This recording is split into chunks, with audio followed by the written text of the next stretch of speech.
வணக்கம் நண்பர்களே.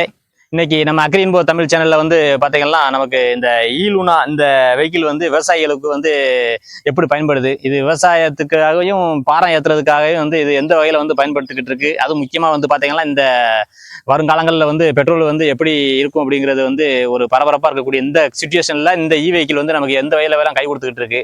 நம்ம ஏன்டா இந்த இ வெஹிக்கிளை பத்தி இந்த அக்ரி சேனல்ல பதிவு செஞ்சுட்டு இருக்கோம் அப்படின்னு நீங்க நினைக்கலாம். இதோட இது பாத்தீங்கன்னா நமக்கு இதுக்கு முன்னாடி லூனா வெர்ஷனோட எலக்ட்ரிக் மாடல் தான் இப்போ இந்த வெஹிக்கிள் இப்போ போட்டிருக்காங்க. இது பாத்தீங்கன்னா விவசாயிகளுக்கு பயன்படுது. அதுக்காகத்தான் நம்ம இந்த வெஹிக்கிளை பத்தி பதிவு செய்யறோம். பாத்தீங்கன்னா இந்த வீடியோல ஒரு எலக்ட்ரிக் வண்டியில, குறிப்பா இந்த வண்டியில உங்களுக்கு என்னென்ன சந்தேகமெல்லாம் வருமோ அத்தனை சந்தேகத்தையும் இந்த ஒரு வீடியோல மொத்த சந்தேகமும் நீங்க ஃபுல்லா பார்க்கும்போது இந்த ஒரே வீடியோல கிளியர் ஆயிரும். அதனால நீங்க என்னென்ன நினைக்கிறீங்களோ அத்தனை அடுத்தடுத்த இதுல பாத்தீங்கன்னா வரிசையா உங்களுடைய சந்தேகங்கள் நிவர்த்தி செஞ்சுக்கிட்டே வந்துட்டு இருப்போம். நம்மகிட்ட ஏற்கனவே நான் ஓலா வெஹிக்கிள் பயன்படுத்திட்டு வந்துட்டு இருக்கிறேன். அதை பத்தி நம்ம பதிவு செய்யல. நீங்க கமெண்ட்ல வேணும்னு கேட்டீங்கன்னா நம்ம அதை பத்தி சொல்லலாம். இப்போ நம்ம இதை பதிவு செய்யறதுக்கு காரணம் பாத்தீங்கன்னா இது விவசாயிகளுக்கும் விவசாய பொருட்களை ஏற்றி செல்வதற்கும் பாத்தீங்கன்னா நல்ல முறையில பயன்படுத்திக்கிட்டு இருக்கு. பொதுவாக பாத்தீங்கன்னா விவசாயம் பண்றது எல்லாருமே பாத்தீங்கன்னா ரோட்ல கொண்டுட்டு போய் எல்லாம் விவசாயம் பண்ண போறது கிடையாது. எப்படியா இருந்தாலும் அவங்களுடைய தோட்டம் பாத்தீங்கன்னா ஒரு கரடு முரடான பாதைகள்ல, ஒரு குறுகலான பாதைகள்ல தான் அவங்களுடைய தோட்டம் அமைஞ்சிருக்கும்.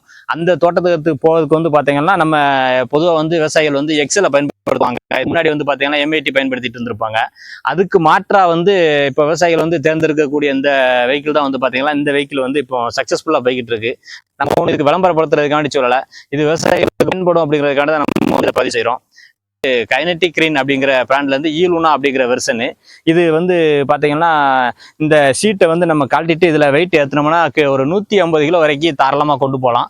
நான் பாத்தீங்கன்னா இதுல ஒரு 2 மூடைகளை கொண்டு போவேன். ஒரு உதாரணத்துக்கு இப்ப நமக்கு ஒரு விவசாயத்துக்கு திடீர்னு இப்போ ஒரு மூடை காம்ப்ளெக்ஸ், ஒரு மூடை யூரியா, இல்லைன்னா ஒரு மூடை உப்பு தேவைப்படுது அப்படின்னு நினைச்சோம்னா அழகா இதுல ஒரு மூடை இதுல ஒரு மூடையை வச்சு நம்ம இதுல ஏறி போகலாம். மொத்தம் 3 சேர்ந்து ஒரு 150 கிலோ 160 கிலோனாலும் அசால்ட்டா கொண்டு வந்துருது. நமக்கு மேடா இருந்தாலும் பள்ளமா இருந்தாலும் கரடு முரடா இருந்தாலும் பாத்தீங்கன்னா இதுல எந்த சிரமமும் இருக்கிறது கிடையாது. வெயிட் வச்சிட்டோம்னா பாத்தீங்கன்னா வண்டி ரொம்ப ஸ்மூத்தா போய்கிட்டு இருக்குது. இதுல எந்த பிரச்சனையும் இருக்காது. அடுத்த இதோட சிறப்பு அம்சம்னு பாத்தீங்கன்னா இதோட கிலோமீட்டர்னு எடுத்துக்கிட்டீங்கன்னா ஒரு 95 கிலோமீட்டர் இந்த வண்டியில டிஸ்பிளேல காட்டும் நம்ம சார்ஜ் போடுறது. ஒரு டைம் நம்ம சார்ஜ் போடுறதுக்கு ஒரு 4 மணி நேரம் 4.5 மணி நேரம் டைம் எடுத்துக்கூடும். டைம் எடுத்ததுக்கப்புறம் பாத்தீங்கன்னா இதுல ஒரு 95 கிலோமீட்டர் ஃபுல் சார்ஜுக்கு 95 கிலோமீட்டர் போகலாம். அது இதோட வேகம் பாத்தீங்கன்னா 50 கிலோமீட்டர் ஸ்பீடு வரைக்கும் போகும். நம்ம பொதுவாக 50 கிலோமீட்டர் தாண்டி நம்ம அதிகமான ஸ்பீட்ல போறது கிடையாது. நம்ம ஒரு விவசாய தோட்டத்துக்கு போகும்போது நம்ம பாதை ஒழுங்கா இருக்க போறது கிடையாது. நம்ம 50 கிலோமீட்டர் ஸ்பீட்ல தான் போவோம் அதிகபட்சம். அதுக்கு இது உண்மையிலே பாத்தீங்கன்னா இது உகந்ததா இருக்கும். அடுத்ததா இதுல இருந்து எடுத்துக்கிட்டீங்கன்னா நான் இப்போ இந்த வண்டி எங்க அப்பாவுக்காகத்தான் நான் இந்த வண்டியை வாங்கியிருந்தேன். எங்க அப்பா இதுக்கு முன்னாடி எக்ஸல் பயன்படுத்திட்டு இருந்தாங்க.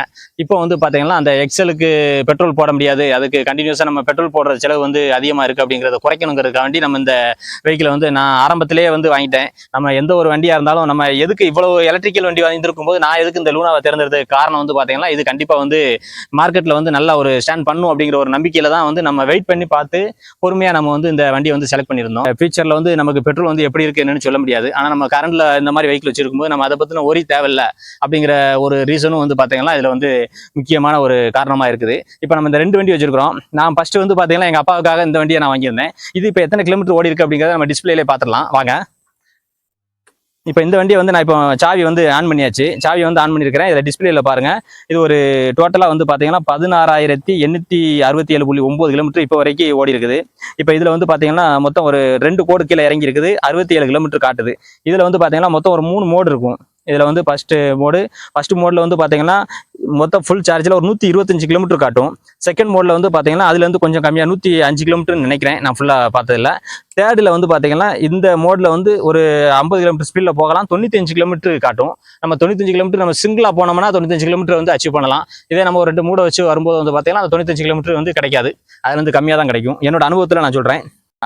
மொத்தம் எவ்வளவு கரண்ட் பில் வரும்னு நிறைய பேருக்கு ஒரு டவுட் வரலாம். இதுக்கு மொத்தம் இந்த பேட்டரி பார்த்தீங்கன்னா 2.3 கிலோவாட் பேட்டரி இந்த வண்டியில் கொடுத்துருக்காங்க. இந்த 2.3 கிலோவாட்டுக்கு ஒரு டைம் நீங்கள் சார்ஜ் பண்ணீங்கன்னா மொத்தமே ஒரு 2 யூனிட் தான் போகும். இதோட கன்சம்ஷன் 2 யூனிட் எடுத்துக்கூடும். இந்த 2 யூனிட்டுக்கு உங்களுக்கு ஒரு யூனிட்டுக்கு 5 ரூபா நீங்கள் வச்சாலும் 2 யூனிட்டுக்கு 10 ரூபா தான் போக போகுது. இந்த வண்டியை வாங்குறது மேக்ஸிமம் பார்த்தீங்கன்னா விவசாயிகள் தான் நிறைய பேர் இந்த வண்டியை வாங்கிட்டு இருக்காங்க. நிறைய மூவ்மெண்ட்ல போய்கிட்டு இருக்குது. ஒரு சில பால் வியாபாரம் பார்க்குறவங்களா இருக்கட்டும், இல்லைன்னா காய்கறி வியாபாரம் பார்க்குறவங்களா இருக்கட்டும், அவங்களும் இந்த வண்டியில் நிறைய விரும்பி வாங்கிட்டு பண்ணிட்டு இருக்காங்க. இதுக்கு 2 யூனிட்டுக்கு 10 ரூபா செலவாகுது. இதே நம்ம கரண்ட் பில் எவ்வளோ வரும்னு உங்களுக்கு ஷார்ட்டாக சொல்லணும்னா ஒரு 2 மாதத்துக்கு வந்து பார்த்தீங்கன்னா நாங்கள் எங்களுடைய தோட்டத்தில் இருக்க இந்த வீட்டில் வந்து போடும்போது மொத்தம் வந்து பார்த்தீங்கன்னா ஒரு 2 மாதத்துக்கு ஒரு 100 ரூபா தான் கரண்ட் பில் வருது. இது ஒரு பெரிய விஷயமே கிடையாது. இது நம்ம எவ்வளவு யூசேஜ் பண்ணுறோமோ அந்த வீட்டு யூசேஜோடு சேர்ந்து தான் இது வரப்போகுது. இதில் வந்து பெரிய லெவலில் ஒன்றும் கரண்ட் பில்லாம் வரப்போகிறது கிடையாது. நம்ம அந்த கரண்ட் பில்லை பற்றி எதையுமே சிந்திக்கணுங்கிற அவசியமே கிடையாது. ஆனால் நீங்கள் வந்து இப்போ பெட்ரோல் எடுத்துக்கிட்டீங்கன்னா இப்போ இது ஒரு 95 கிலோமீட்டர் கொடுக்குது. இதுக்கு நீங்கள் இதே ஒரு எக்ஸல் வண்டியோ இல்லைன்னா நீங்கள் வேறு ஏதாச்சும் ஒரு கம்பெனி வண்டியோ நீங்கள் யூஸ் பண்ணும்போது என்ன ஆகும்னா பெட்ரோல் வண்டி யூஸ் பண்ணும்போது அதுக்கு 2 லிட்டர் நீங்கள் பெட்ரோல் கண்டிப்பாக போட வேண்டியிருக்கும். இந்த 2 லிட்டர் பெட்ரோலுக்கு வந்து நீங்கள் 200 ரூபா வந்து இதுக்கு செலவு பண்ண வேண்டியிருக்குது. அந்த மாதிரி தான் வந்து அந்த 200 ரூபா இங்கே வந்து இதுக்கு 10 ரூபா செலவு பண்ணுறீங்கன்னா நீங்கள் அதுக்கு 200 ரூபா செலவு பண்ணுறீங்க. இதுதான் இந்த இதுக்கும் அதுக்கும் உள்ள வித்தியாசம். இதை நீங்கள் லோனில் இஎம்ஐயில் போட்டு எடுத்தாலும் நீங்கள் பெட்ரோல் செலவு பண்ணக்கூடிய அந்த ரூபாயை வந்து இதில் நீங்கள் அழகாக மேட்ச் பண்ணிக்கலாம். அதை அப்படியே இதை எடுத்து நீங்கள் லோனில் இஎம்ஐ கட்டிக்கலாம். வந்து இந்த ஸ்டாண்டு வந்து பார்த்தீங்கன்னா நமக்கு சென்சாரில் கொடுத்துருக்காங்க.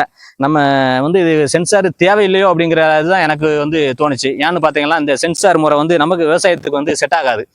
சகதிகள் படும், மலைக்குள்ளேயும் போவோம், வெயிலுக்குள்ளேயும் போவோம், எல்லாத்துலேயுமே வந்து போக வேண்டியிருக்கும். அந்த சென்சார் வந்து சில நேரங்களில் நான் இது வரைக்கும் நமக்கு அப்படி பிரச்சனை வந்ததில்லை. அந்த மாதிரி குவாலிட்டியாக தான் கொடுத்துருக்காங்க. ஒருவேளை சென்சார் பிரச்சனை வந்துச்சுன்னா அது சர்வீஸுக்கு கொண்டு போக வேண்டிய ஒரு சுச்சுவேஷன் வந்துடும். அதனால நமக்கு சென்சார் தேவையில்லையோ அப்படிங்கிறது என்னோட எண்ணம். மற்றபடி வேற ஒன்றும் கிடையாது. அதுக்கப்புறம் வந்து இந்த லைட் எடுத்துக்கிட்டிங்கன்னா எல்லோ கலர் தான் இருக்குது. எல்இடின்னு சொல்ல முடியாது, எல்லோவில் தான் கொடுத்துருக்காங்க.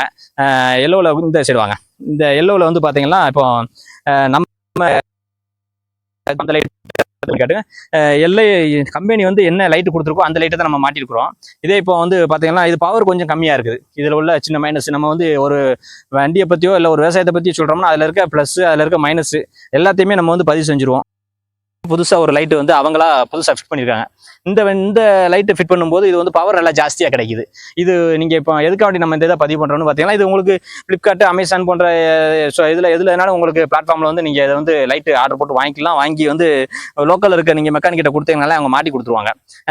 இதனால வந்து பார்த்தீங்கன்னா நமக்கு இப்போ பவர்ஃபுல்லாக இருக்கும். நமக்கு ஒரு நைட் நேரத்தில் நீங்கள் வந்து மோட்டர் போடணும், நலிபாய்ச்ச போகணும்னால வந்து இது வந்து உங்களுக்கு ரொம்ப யூஸ் ஆகும். அப்படிங்கிறதுக்காண்டி தான் இந்த விஷயத்தை வந்து நான் மெயினாக சொல்கிறேன். மற்றபடி இது சின்ன விஷயம் தான், இதை சொல்லணுங்கிற அவசியம் இல்லை. இருந்தாலும் இதை சொல்லணுங்கிறதுக்காக நம்ம சொல்கிறோம்.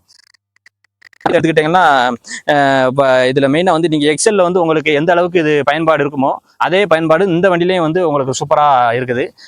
நமக்கு நானே வந்து இதில் வந்து ஓட்டியிருக்கிறேன். இப்போ நீங்கள் நம்ம வீடியோவோட பார்த்துருப்பீங்க. நாற்று அறுக்கிறது கொண்டு வந்து பார்த்தீங்கன்னா இதில் தான் கொண்டு வருவேன். உரமுட ஏதாவது எடுத்து வரணும்னா இதில் தான் கொண்டு வருவோம். பால்கன்னு கொண்டு போகிறதும் இதெல்லாம் கொண்டு போய்கிட்டு இருக்கிறோம். இது நல்லாவே வந்து பார்த்தீங்கன்னா ரொம்ப ரஃப் அண்ட் டப்புக்கு வந்து நல்லாவே யூஸ் ஆகிட்டு இருக்குது. இதை ரொம்ப நாளாக நம்ம வந்து சேனலில் பதிவு செய்யணும் அப்படின்னு நினச்சிட்டு இருந்தோம். பதிவு செய்ய முடியலை. ஆனால் வந்து பார்த்தீங்கன்னா இன்றைக்கி நம்ம பதிவு செய்யக்கூடிய இந்த சூழ்நிலை வந்து பார்த்தீங்கன்னா சரியான ஒரு சூழ்நிலையா இருக்குது. பாத்தீங்கன்னா கச்சா எண்ணெயோட விலைகள் வந்து அதிகமாக வந்து அதிகரிச்சுக்கிட்டே போகுது. இந்த சமயத்தில் இந்த வண்டியை பற்றி நம்ம சொல்லும்போது இது வந்து சூட்டபுளாக இருக்கும் அப்படிங்கிற ஒரு காரணத்துக்காண்டி தான் நம்ம இந்த இதை வந்து பதிவு செஞ்சுருக்கோம். பொதுவாக வந்து பார்த்தீங்கன்னா நம்ம எரிபொருள்லேருந்து விலகி நம்ம மின்சாரத்துக்கு மாறணும் அப்படிங்கிறதுக்காண்டி தான் கவர்மெண்ட்டும் நிறைய முயற்சிகள் வந்து எடுத்துகிட்டு இருக்கிறாங்க. அதில் ஒரு விஷயம் வந்து பார்த்தீங்கன்னா நம்ம சப்சிடி கொடுக்குறது. நமக்கு சப்சிடி மானியம் வந்து பார்த்தீங்கன்னா ஒரு கிலோவாட்டுக்கு 5000 வரைக்கும் மானியம் கொடுக்குறாங்க, கவர்மெண்ட் கொடுக்குறாங்க. நம்ம ஒவ்வொரு வருடமும் வந்து பார்த்தீங்கன்னா இதுக்காக பல ஆயிரம் கோடிகள் வந்து ஒதுக்கீடு பண்ணுறாங்க மானியங்களா. இதை வந்து எலக்ட்ரிக் கார்களாக இருக்கட்டும், எலக்ட்ரிக் டூ வீலராக இருக்கட்டும், இதை வந்து உற்பத்தி பண்ணக்கூடிய கம்பெனிகளுக்கு வந்து நமக்கு அந்த மானியத்தை கழிச்சது போக தான் அந்த கம்பெனிகள் வந்து இதை கொடுக்குறாங்க. சரியா? அப்புறம் வந்து பார்த்தீங்கன்னா நம்ம இதோட விலையை வந்து கண்டிப்பாக சொல்லணும். நான் எடுக்கும்போது இதோட விலை வந்து பார்த்தீங்கன்னா 87,000 ரூபாயில இருந்தது. நான் எங்கே எடுத்தோம்னு பார்த்தீங்கன்னா பாவூர் சத்திரம், தென்காசி மாவட்டம் பாவூர் சத்திரத்துலாம் வந்து இந்த வண்டி எடுத்தேன். அங்கே வந்து நமக்கு சர்வீஸ் சப்போர்ட்டு நல்லபடியாக கொடுத்தாங்களான்னு சொன்னீங்கன்னா நான் இதை வந்து வெளிப்படையாக சொல்லணும்னா எனக்கு சர்வீஸ் சப்போர்ட் வந்து அவங்க எனக்கு போதுமான அளவுக்கு ஒத்துழைக்கலை. ரெண்டாவது வந்து பார்த்தீங்கன்னா இப்போ சங்கரன்கோயிலில் தான் இது இப்போ சங்கரன்கோயிலே வந்து திறந்துருக்குறாங்க இதோட ஷோரூமை. அங்கே வந்து இது எனக்கு பக்கமும் கூட. இப்போ நான் சர்வீஸ் போகணும்னா இப்போ அவங்ககிட்டே போயிடுவேன். அங்கே வந்து சர்வீஸ் சப்போர்ட் எப்படி இருக்குன்னு பார்த்தீங்கன்னா 100க்கு 100 மார்க்கு தாராளமாக கொடுக்கலாம். அந்த அளவுக்கு நமக்கு சப்போர்ட் பண்ணுறாங்க. நமக்கு ஏதாச்சும் ஒரு பிரச்சனைனா வண்டி மூவ் ஆகலைன்னா நமக்கு நேரில் கூட வந்து பண்ணி கொடுக்குறாங்க. அந்த அளவுக்கு வந்து சூப்பராகவே சப்போர்ட் பண்ணிட்டு இருக்காங்க. அது உங்களுடைய ஏரியாவை பொறுத்து உங்களுக்கு அமைகிற அந்த இடங்களை பொறுத்து வந்து பார்த்தீங்கன்னா சர்வீஸ் வந்து பிரச்சனை இருக்காது. இன்னொன்று இதில் ஒரு ப்ளஸ் பாயிண்ட் என்னென்னு பார்த்தீங்கன்னா நம்ம வந்து இதை சர்வீஸ் சென்டரில் போய் தான் பண்ணணுங்கிறதெல்லாம் இல்லை. நம்ம நார்மல் மெக்கானிக் கடையில் கூட கொடுத்து நம்ம பண்ணிக்கலாம். நம்ம ஓலா வண்டியை எடுத்துக்கிட்டு பார்த்தீங்கன்னா எல்லாமே வந்து சென்சாரு சாஃப்ட்வேர், அதில் வந்து நம்ம வந்து வெளியிலேருந்து பண்ண முடியாது. ஆனா இது வந்து அப்படி கிடையாது. நம்ம நார்மலான ஒரு இதுல வந்து எந்த மெக்கானிக் கடையில நம்ம பண்ணிக்கலாம். அதனால இந்த வண்டி எடுக்கணும்னு நினைக்கிறவங்களுக்கு தாராளமா வந்து நம்மளுடைய கருத்து என்னன்னா நீங்க எடுக்கலாம், ஒரு பிரச்சனையும் இருக்காது, உங்களுக்கு நல்ல கை கொடுக்கும். குறிப்பா வந்து விவசாயம் பாரத்தை ஏற்றி கொண்டு ரெண்டாவது வந்து பாத்தீங்கன்னா நம்ம பால் கேன் வச்சு கொண்டு போறவங்களுக்கு, காய்கறி கொண்டு போறவங்களுக்கு, இந்த மாதிரி இதுக்கெல்லாம் வந்து பார்த்தீங்கன்னா ரொம்பவே இந்த வாகனம் வந்து யூஸ் ஆகிட்டு இருக்குது. இதுக்கு மேலே இதில் நம்ம சொல்கிறதுக்கு ஒன்றும் இல்லைன்னு நினைக்கிறேன். இந்த வீடியோ பிடிச்சிருந்துச்சுன்னா நம்ம சேனல் வந்து தொடர்ந்து ஃபாலோ பண்ணுங்கள். நம்ம விவசாயம் சம்மந்தப்பட்ட நிறையா வீடியோக்களை வந்து பதிவு செஞ்சுட்டு வந்துட்டு இருக்கிறோம். அதுக்கு வந்து உரங்களாக இருக்கட்டும், மருந்துகளாக இருக்கட்டும், அதுக்கு தண்ணீர் பாய்ச்சிற மெத்தடாக இருக்கட்டும், ஒவ்வொரு விஷயங்களையும் வந்து பார்த்தீங்கன்னா நேரடியாக ஒவ்வொரு விவசாயிகள்கிட்டையும் அவர்களுடைய அனுபவத்தை வந்து நம்ம வந்து தொடர்ந்து பதிவு செஞ்சுட்டு வந்துட்டு இருக்கிறோம். இந்த வீடியோ பிடிச்சிருந்துச்சுன்னா நம்ம சேனலை மறக்காமல் ஒரு லைக் பண்ணி சப்ஸ்கிரைப் பண்ணி விவசாயம் பண்ணுற விவசாயிகளும் சரி, விவசாயத்துக்கு ஆதரவு அளிக்கக்கூடிய மற்ற நண்பர்களும் சரி, நம்மளுடைய சேனலை வந்து தொடர்ந்து ஃபாலோ பண்ணி சப்போர்ட் பண்ணணும்னு நினைச்சீங்கன்னா நம்ம சேனலை வந்து சப்ஸ்கிரைப் பண்ணி ஃபாலோ பண்ணுங்க. நன்றி, வணக்கம்.